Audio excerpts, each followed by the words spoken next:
everyone, it's Kute here, sending you big love wherever you're watching this short video right now. In today's video, I want to talk a little bit about stress. Stress, right? Have you ever felt stress about something in your life, about something that's going to happen, and you're pulling your hair out, and your blood pressure and adrenaline rises, and you're feeling so stressed out, on edge, biting your nails, just blood boiling? We've all had those moments in life where we just feel stressed. Some people live in a constant state of stress. Maybe you're one of those people. Sometimes we live in a constant state of stress, and actually, if we're not careful, living in a constant state of stress, being stressed out in this sort of survival mode, can actually be an addiction, can actually be a disconnected, false way of feeling alive. So take a moment and take a look. Are you addicted to stress? Because stress can become an adrenaline shot that amps you up, that gives you sort of false energy, but likely if you use stress unconsciously that way, you get high and then you crash, right? And so stress, one of the things I have seen actually causes more stress for people is that we sometimes stress about how much stress we have. So we're stressing about stressing, and then we stress about overcoming stress. So we're stressing about the stress that we have and stressing about getting over the stress. And so what if your stress about stressing was causing you more stress? And what if you actually, rather than try to resist stress or made stress wrong, embraced stress as a part of life? Not unnecessary stress, but the reality is, look, if you're growing, if you're evolving, if you're up to a big vision or an idea, or you're stretching yourself. Life is about growth, not comfort. I always say life doesn't care about your comfort. Life cares about your growth and evolution, and the real success of life is the degree to which you are growing and evolving. So are you growing and evolving? And so if you're growing and evolving, there's going to be certain stress. If you exercise and you work out, you put a certain healthy stress. Obviously beyond a certain point it's not stressful, but there's a certain healthy stress when you lift that weight. There's a certain healthy stress when you go running. If you just lay there, there's no stress on your body. So you have to feel the difference between what is healthy stress and what is sort of addictive, unhealthy stress. That is a distinction to be made. Where does it become where is it healthy, and at what point is it unhealthy? But if you're growing and evolving, you got to embrace stress.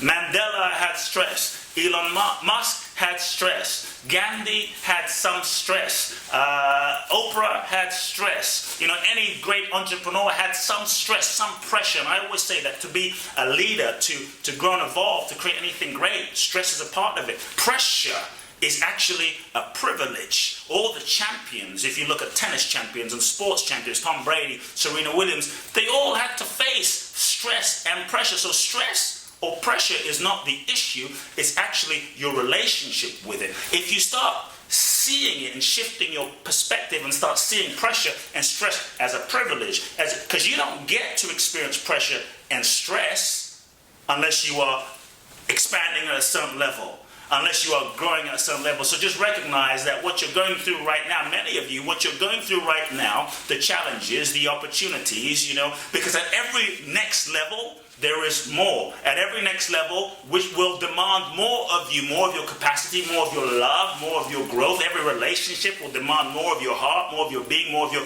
consciousness.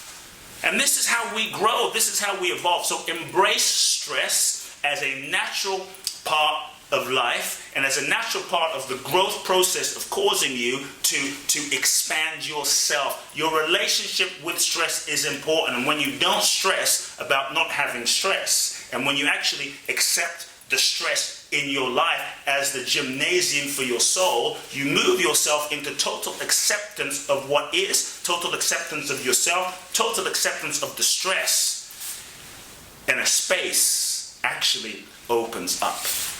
That's the first thing.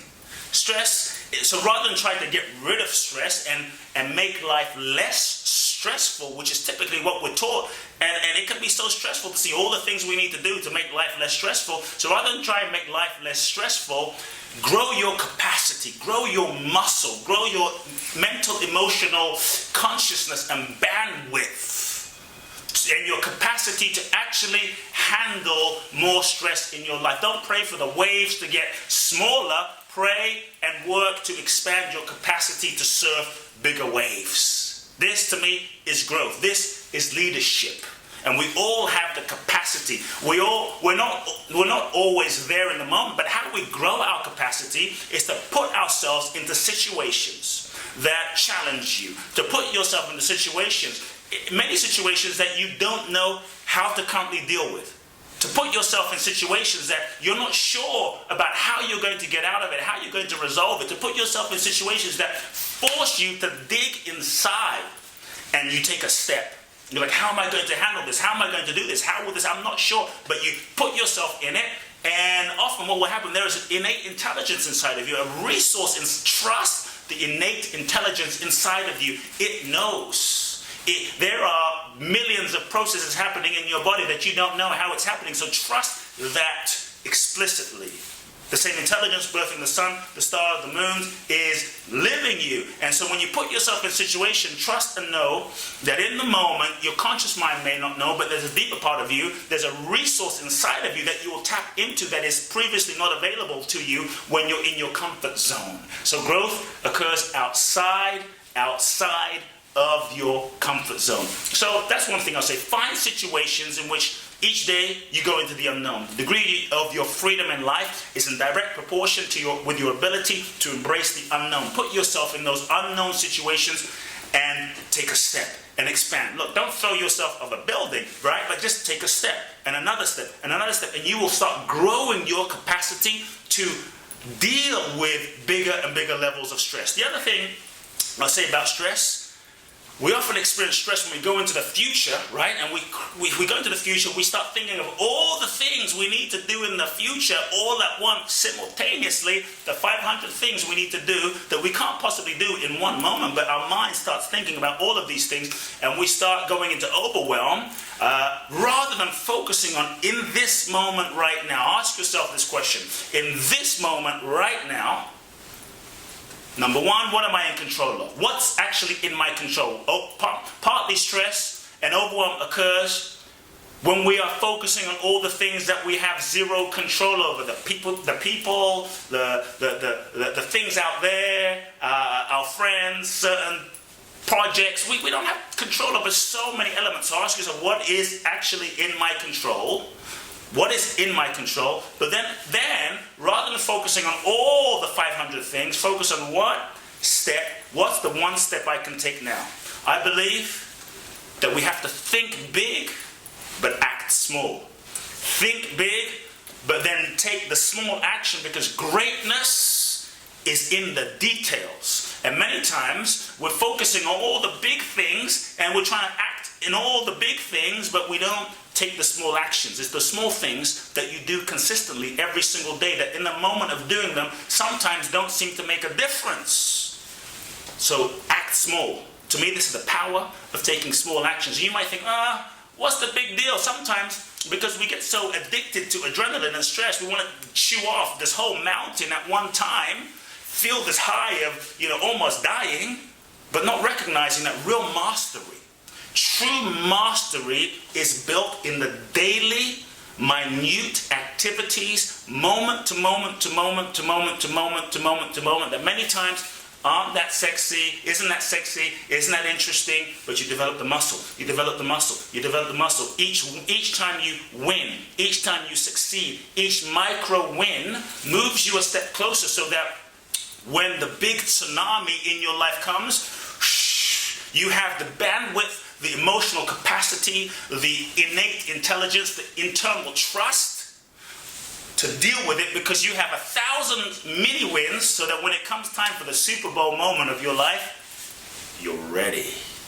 You're ready. So folks, find tiny moments, tiny wins, tiny actions in your life to move you a step closer. Don't try and write the entire book, right? I wrote a best-selling book, You Are the One. If you haven't gone it, check it out, because it's a perfect example. I hate writing, and truly I focused every day on writing a page. I wrote a page a day, one page a day. And when I would think of writing an entire book, it was stressful. When I thought of writing, here was a secret too. When I thought of writing an amazing piece of literature, an amazing, self-help, incredible, life-changing book that was poetic, I would freeze. But when I gave myself permission, here's one thing that has to be given up to let go of stress: being perfect. The need to be perfect is an addiction of the ego.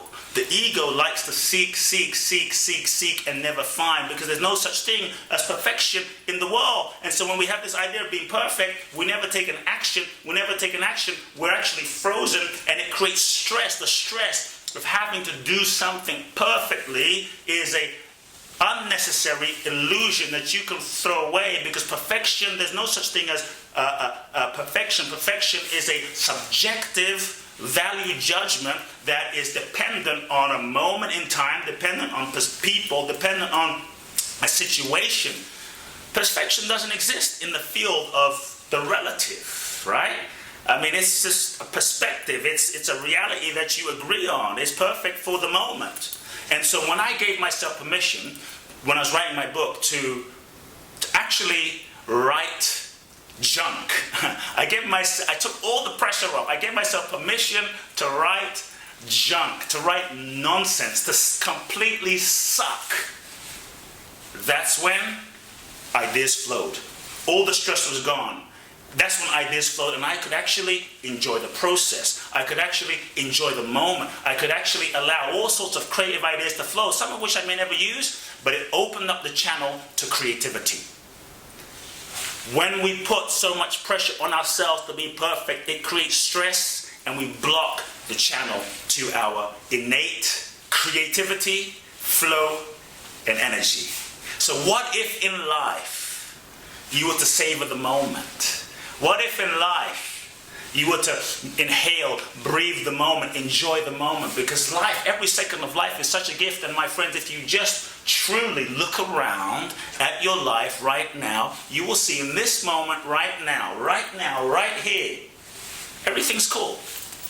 In this moment right now, right here, everything's fine. But it's when we go into the future and we stress about, that's when there's problems. But right here, right now, it's perfect.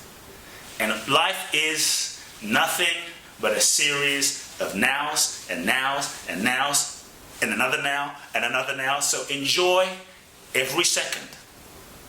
Savor every second of your life. And when you do that, you're totally present. And when you're totally present, all your attention's here. And when all of your attention is here, your relationship with the moment changes, your relationship with stress changes, a new aliveness and joy opens up. Folks, if you enjoyed this short video blog, please do share it with your friends and family. Definitely subscribe to my YouTube. Go to my website, www.kuteblackson.com. Enter your name and email. You're going to get some free gifts there. And share this video with all your loved ones. Love now.